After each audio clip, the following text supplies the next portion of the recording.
L'equip de govern vol treure al carrer, abans d'acabar l'any, una guia amb tota l'oferta d'equipaments de la ciutat per l'ús d'entitats i persones a títol individual. La guia inclourà els centres i casals cívics i els locals socials públics, però també un ventall d'equipaments privats al centre.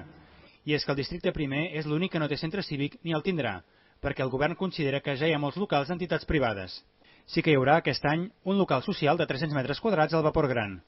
El pla d'equipaments cívics preveu arribar a convenis amb aquestes entitats i ja ha començat a parlar amb el centre excursionista, el Cor Ovell, el Social, els Amics de les Arts i els Minyons.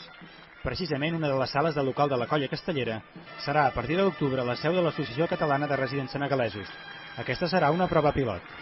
Que les entitats que en aquest moment conviuen i viuen en el districte 1, sobretot en el centre, puguin revitalitzar la seva vida associativa. I això passa perquè siguin capaces d'obrir els seus espais a altres entitats, no?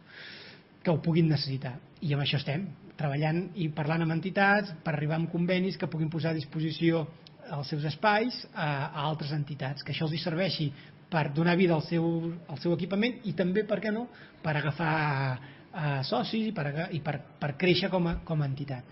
Sobre l'antic edifici dels jutjats, buit des de fa 7 mesos, Isaac Albert reconeix que una bona opció era d'obrir el desdoblament del Cap Rambla, però que Mútua de Terrassa prefereix fer-ho al mateix edifici que el centre actual. A l'espera que el Departament de Salut es decanti per una altra opció, l'Ajuntament ja treballa per buscar sortides en l'àmbit públic o privat en aquest edifici cèntric de 4.000 metres quadrats que és propietat de la Generalitat.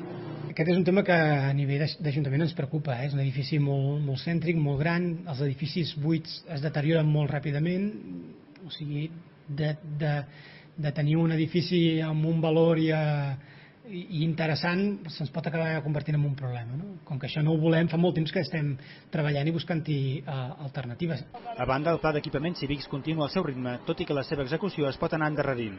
Continuen les obres al casal de Cantosell, a l'Avinguda Béjar, que pot estar acabat abans de final d'any. Pel 2010 es preveu la construcció del de Can Aurell i la Maurina.